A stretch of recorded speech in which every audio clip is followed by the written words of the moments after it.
በብዙ ጉዳዮች ስማቸው ሲነሳ የነበሩት የፋኑኤል እናት የልጅ ልጆቻቸውን መርቀዋል።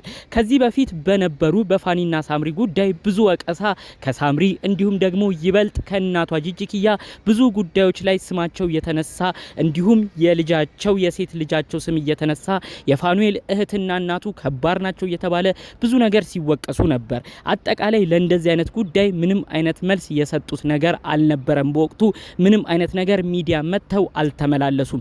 በደፈናው ግን የፋኑኤል እህት ጠቅለል ያሉ ነገሮችን በጽሁፍ በሚመስል መልኩ አንዳንድ ቦታ ላይ መልስን ስትሰጥ ነበረ። እኔ ሰው ትዳር አላለያየሁም እንደሚባለውም አይደለሁም። አንዳንድ ሰዎች ቪዲዮ ስለቅ ኮሜንት ላይ መተው የተለያዩ ነገሮች የሚናገሩኝ እኔን አይወክለኝም በሚመስል መልኩ መልስን ስትሰጥ ነበር። እዚህ ጉዳይ ጋር በተያያዘ ይመስላል ከሰሞኑ ደግሞ ከፋኑኤል እናት የልጅ ልጆቻቸውንም አስመልክቶ የተሰሙ ወሳኝ መረጃዎች አሉ። እነሱን በሰፊው እናሰማችኋለን። ፋኑኤልም ስለ እናቱ የተናገረው አንድ ወሳኝ ቃል ነበረ።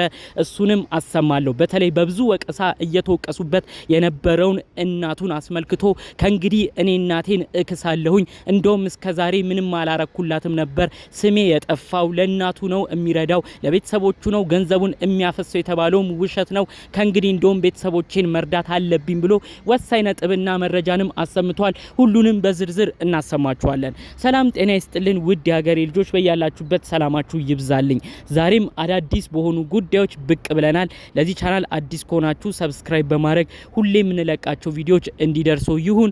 ቀጥታም ይዘን ወደ መጣነው ዝርዝር መረጃዎቻችን እናልፋለን። ፋኑኤልና ሳምሪ ከተጣሉ እንግዲህ ወራቶች እየተቆጠሩ ነው። ወደ 3-4 ወራት እየደረሰ ነው። በፋኒም በኩል የተለያዩ ሰዎች ሀሳብ አስተያየት ይሰጣሉ። በሳምሪም በኩል እንደዛው። ታዲያ በሳምሪ በኩል ያለችው ዋነኛ እናቷ ጂጂኪያ ብዙ ነገር ነው እንግዲህ የፋኑኤልን ቤተሰቦች ስትናገር የነበረው። በተለይ እናቱ ቤት ተሰርቶላቸዋል፣ በልጄ በሳምሪ ገንዘብ ብዙ ነገር ተደርጎላቸዋል፣ እህቱም በነሱ ገንዘብ ነው ብዙ ነገር ያገኘችው፣ ብዙ ጥቅማ ጥቅም ያገኘችው። ከዛ በመቀጠል ግን የፋኑኤልና ሳምሪን ትዳር በተነሽ በሚል ነው እንግዲህ ብዙ ወቀሳ፣ ትችት በጂጂ ሲናገሩ በየሚዲያው ሲሰራጩ ሲተላለፉ የነበረው። ታዲያ በቪዲዮ መግቢያ እንዳልኳችሁ ምንም አይነት መልስን እንግዲህ የፋኑኤል እህት ተናግራ አታቅም። ነገር ግን እንግዲህ አንዳንድ ቪዲዮዎች በቲክቶኳ በምትለቅበት ጊዜ አንዳንድ ሰዎች በመምጣት የጂጂን ንግግርን በመስማት አንቺ ሰዎችን ያለያየሽ፣ የወንድምሽን ትዳር እንዲበተን ያደረግሽ እያሉ የተለያዩ ሰዎች ኮሜንት ያደርጉላታል። ታዲያ በደፈናው ሪፕሌይ ወይም ለኮሜንቱ ምላሽ ምንድነው የምትጽፈው? እኔ ትዳር ሳለያይ አይታችኋል ወይ፣ ትዳር ሳፋታ አይታችኋል ወይ በማለት ነው እንግዲህ ኮሜንት ሀሳብ ሪፕሌይ የምትሰጠው ማለት ነው። እንግዲህ ከዚህ ጉዳይ ጋር በብዙ ሁኔታ ሲነሱ የነበሩት የፋኑኤል እናት ደግሞ እሳቸውም የራሳቸውን መልእክትና የራሳቸውን የተለያዩ ሀሳቦች ነው ያስተላለፉት። የፋኑኤል እናት ለተወቀሱበት ነገር እያንዳንዱ መተው ባይናገሩም የፋኑኤልና የሳምሪ ትዳር መፍረስ፣ የልጃቸው ቤቱ መናጋቱ እንዳሳሰባቸው እንዳስጨነቃቸው፣ ምንም ቢሆን ደግሞ እንግዲህ ሳምሪ ኢትዮጵያ በተመላለሰችበት ጊዜ ለ3 ጊዜ እንዳገኟት፣ 3 ጊዜም ወደ ኢትዮጵያ ስትመጣ በክብር ተቀብለው እንዳስተናገዷት፣ አጠቃላይ ጥሩ የቤተሰብ ፍቅርና ጥሩ የቤተሰብ ወዳጅነት እንደነበራቸውም ጭምር ነበር እንግዲህ የፋኑኤል እናት የሚያስታውሱት። ታዲያ ያ ሁሉ ነገር ቀርቶ ያ ሁሉ የቤተሰብ ነገር መና ሆኖ እንደዚህ መሰዳደባቸው፣ ሚዲያ ወጥተው መነጋገራቸው በአጠቃላዩ እንዳስከፋቸው ነው እንግዲህ የሚያሳየው። ታዲያ ከሰሞኑ እንግዲህ ፋኑኤል የበዓልን ምክንያት በማድረግ 100,000 ብር መድቦ በቪዲዮም አይታችሁታል ብዬ አስባለሁ። በዩቲዩብ በራሱ ገጽ የተለቀቀ ነው። 100,000 ብር ለቤተሰቦቹ ለእናቱ በተለይ የበዓል ማክበሪያ ብሎ ገንዘብ ልኳል። ታዲያ በዛ ገንዘብም እናትየው ጸጉራቸውን የተለያዩ ነገራቸው ሲሰሩ ለበዓል የሚሆን በግ ዶሮ ደግሞ እህትየው ገዝታ ለእናቱ ስትሰጥ የሚያሳይ ቪዲዮም ተለቆ ነበር። ታዲያ በዛ ቪዲዮም እናትየው የመረቁት የልጅ ልጆቻቸውን ነው። በተለይ የፋኑኤል ልጆች የሆኑትን ፊሎና አዳምን እንግዲህ ስማቸውን ሁሉ በመጥራት የልጅ ልጆችን ፈጣሪ አምላክ ይጠብቅልኝ፣ ፋኑኤል እኔን እንዳስደሰትከኝ በልጆች ተደሰት፣ ልጆችን ሼር አድርግል በማለት ነው እንግዲህ ልጆቹን እየደጋገሙ ሲመርቁ የነበረው ማለት ነው። እንግዲህ በዛ ቪዲዮ ራሱ ያው የፋኑኤል እናት ምንም አይነት ነገር ክፉ ነገር ካፋቸው መጥፎ ወጥቶ ሚዲያ ላይ መናገር አልፈለጉም። ብዙ ነገር ተብሏል፣ ብዙ ወቀሳዎች ደርሰዋል። ምንም አይነት ነገር ባይናገሩም በደፈናው ግን ልጆችን ይባርክል በማለት ነው መልእክት ያስተላለፉት።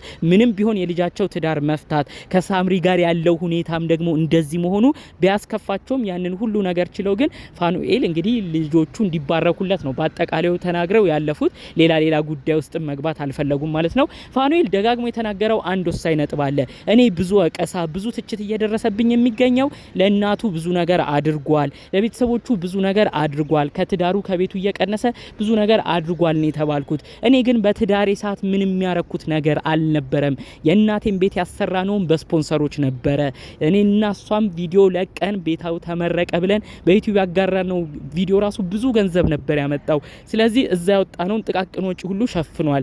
ነገር ግን ለእናቴ ቤት እንዳሰራው ተደርጎ ከህይወቴ ላይ እየቀነስኩኝ ከቤተሰብ ከልጆቼ እየቀነስኩኝ ለእናቴ ብቻ እንዳረኩ የተደረገው ነገር በጣም ነው ያስከፋኝ ብሎ ከዚህ አስቀድሞ ተናግሮ ነበር። አያይዞም ታዲያ ፋኑኤል በወቅቱ ምንድን ነበር ያለው? እኔ እንደውም ከእንግዲህ ቤተሰቦቼን ምንም አላረኩላቸውም፣ ቤተሰቦቼን መካስ አለብኝ፣ እናቴን መካስ አለብኝ ሁሉ ብሎ ተናግሯል ማለት ነው። ታዲያ እንግዲህ ለዛም ቪዲዮ ምላሽ ይመስላል ፋኑኤል ከሰሞኑ እንደ አዲስ ቤተሰቦቹን እያዝናና እህቶቹን፣ ወንድሞቹን፣ እናቱን አሁን ላይ በደንብ እንግዲህ እየደገፈ ይገኛል ማለት ነው። ያው ምንም ቢሆን ዘመድ ነው፣ ከጎን የሚቀውም በክፉም በደጉም ዘመድ ነው። ከእህቱ ጋር በሆነ ጊዜ እንግዲህ በተለይ ሳምሪና እህቱ ተጣልተው በነበረበት ሰዓት ፋኑኤል እንግዲህ ግራ ገብቶት ከአንዱ ወደ አንዱ ሁሉ እየሆነ ግራ ተጋብቶ ነበረ። ለእንደዚህ በዛ ወቅት ራሱ ላደረገው ነገር ራሱ እህቱን በቀደም ይቅርታ ጠይቋል። እህቴንም እንደውም አንዳንድ ቦታ እጫናት የነበረው እሷን ነበር፣ ሳምሪን አትናገሪ፣ ሳምሪን እንዲህ አትባባሉ እያልኩኝ ብዙ ነገር እንደው እህቴን ሁሉ ቆጣ ነበር። ብቻ ስለ ሁሉም ነገር እህቴንም ይቅርታ መጠየቅ ፈልጋለሁ ብሎ በአጠቃላዩ በቤተሰቦቹ በኩል እንደቆመ ነው የሚያሳየው። እህቶቹ ወንድሞቹም እንግዲህ በቲክቶካቸው ፋኑኤል የሆነ ቪዲዮ ሲያጋራ እነሱም ሼር እያረጉ ወንድማቸውን እየደገፉ ከወንድማቸው ጎን በመቆምም እንግዲህ ቤተሰባዊ ሁኔታቸውን በደንብ በማጠናከር በፋኑኤል በኩል ያሉ ቤተሰቦችም አንድ ላይ ቆመዋል ማለት ነው። እንግዲህ ሳምሪና ጂጂኪያም በራሳቸው ሆነው እነሱም ደግሞ እንግዲህ የሳምሪ ወንድም ናቲን ታቁታላችሁ፣ እነሱም ደግሞ አንድ ላይ በመሆን እንግዲህ ለብቻቸው ጎራ አድርገው እንግዲህ እነዚህ ቤተሰቦች እዛና እዚህ አሁንም ቢሆን መነጋገሩ አንድ ሁለት መመላለሱን ቀጥለውበታል ማለት ነው። በዛም አለ በዚህ ግን አንድ ወሳኝ እውነት አለ፣ ሁሉም ሊክደው የማይገባ ፋኒና ሳምሪ ገና በልጅነት እድሜያቸው የተዋወቁ ነበር። በ10 ቤት እድሜያቸው ነበር የተዋወቁት። 7 አመት በላይም አብረው መኖር የቻሉ ምንም ሳይኖራቸው ተዋውቀው በችግር በውጣ ውረድ ብዙ አሳልፈው የቤተሰብ ጫናም በመካከላቸው እያለፈ እነሱ ግን ፍቅራቸውን አጠናክረው ስለ ፍቅር ዋጋ ከፍለው ብዙ ጊዜያቶቹን አብረው መኖር የቻሉ ግለሰቦች ነበሩ። ዛሬ ሀብት ሲመጣ ብዙ ነገር ሲለወጡ ብዙ ነገር ሲያድጉ ዛሬ እንደ ድሮ መሆን ሳይችሉ ቀርተው በመካከላቸው የሚገቡ ክፍተቶች እየሰፉ መጥተው መለያየት መድረስ ማለት በጣም ብዙዎችን ነው የሚያስከፋው፣ ብዙዎችንም ነው ያሳዘነው። በተለይ የድሮ የዩቲዩብ ተከታታዮቻቸው አሁን ድረስ ባካችሁ ለልጆቻችሁ ስትሉ ብትችሉ ብትስማሙልን ጥሩ ነው እያሉ ሁሉ የሚናገሩ አሉ ማለት ነው። እኔም እንደ ሁል ጊዜው ማስተላለፍ ፈልገው ፋኒና ሳምሪ ፈጣሪ አምላክ ብሎ አንድ መሆን ከቻላችሁ ጥሩ ለልጆቻችሁ ስትሉ፣ ካልሆነም ግን እባካችሁ በመካከላችሁ ልጆች ስላሉ ሁለታችሁም ተከባብራችሁ የምትኖሩበት ነገር እንዲፈጠር በተለይም በመካከላችሁ ያሉትን ልጆች በማሰብ ጭምር እነሱ ነገር ሲያዩ ምን ሊሆን በማለት ይህን ጉዳይ አስቀድሞ በማወቅ ሁለቱም ቤተሰብ ላይ መከባበሩ ቢኖርና ሚዲያ ወጥቶ ዘለፋና ሌላ ነገሩ ቢቀር ለማለት እፈልጋለሁ። ጠቅለል ባለ መልኩ እንግዲህ ከሰሞኑ ይዤላችሁ የመጣሁት መረጃ በዓልን እንዲሁም ደግሞ ፋኑኤል ለቤተሰቦቹ ያደረገውን እንዲሁም የፋኑኤል እናት ምርቃትንም በማስመልከት ነበር ጠቅለል ያሉ መረጃዎችን ይዤ የመጣሁት። በሌሎች ቪዲዮዎች እስክንገናኝ ድረስ ሰላሙን ሁሉ ተመኘሁላችሁ። ሰላም።